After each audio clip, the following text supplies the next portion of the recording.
ഇത് എൻ്റെ ആങ്ങളയുടെ പറമ്പാണ് കേട്ടോ, വരന്തരപ്പുള്ളിയിലാണ്. അപ്പോൾ എന്ത് നട്ടാലും ഈ പറമ്പിൽ നല്ല പോലെ ഉണ്ടാവും, നല്ല മണ്ണാണ്. അതിൽ ഇപ്പോൾ അവ കരിമ്പ് നട്ടുണ്ടായിരുന്നു, നല്ല പോലെ ഉണ്ടായത്. ആനയ്ക്ക് കൊടുക്കാൻ വേണ്ടിയിട്ട് വെട്ടി കൂട്ടുന്നതാണ്. അവിടെ വരന്തരപ്പുള്ളിയിൽ അമ്പലത്തിൽ പൂരണ്ടായിരുന്നു, അപ്പോൾ അതിന് കൊടുക്കാൻ വേണ്ടി വെട്ടിയതാണ് കേട്ടോ. നിറച്ച് ഇനി അതൊക്കെ ബാക്കിയുള്ള സാധനങ്ങളൊക്കെ ഒഴിവാക്കിയിട്ട് അവിടെ, അപ്പോൾ അവിടെ മൊത്തം കരിമ്പ് നടണമെന്നും പറഞ്ഞിട്ടാണ് നിൽക്കുന്നത്. എല്ലാം വെട്ടിക്കളയണം എന്നൊക്കെ പറഞ്ഞിട്ട് നിൽക്കുന്നുണ്ട്. അണ്ട എല്ലാ സാധനങ്ങളും വെച്ചാൽ നല്ല പോലെ വരുന്നുണ്ട് കേട്ടോ. നല്ല ഒരു വളക്കൂറുള്ള മണ്ണാണ്, എന്ത് വെച്ചാലും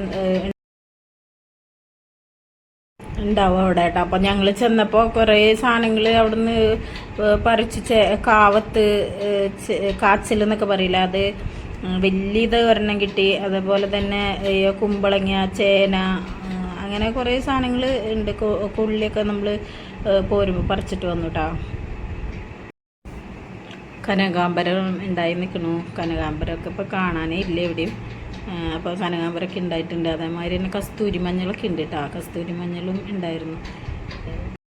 അപ്പോൾ ഒന്നും പറയാനില്ല, നല്ല മണ്ണാണ്, കൃഷി ചെയ്യാൻ പറ്റിയ മണ്ണാണ്. വരന്തരപ്പുള്ളിയിലാണ് കേട്ടോ ഇത്. അപ്പോൾ അത് ആനയ്ക്ക് കൊണ്ടുപോയിട്ട് കൊടുത്തിട്ട് നിൽക്കണു.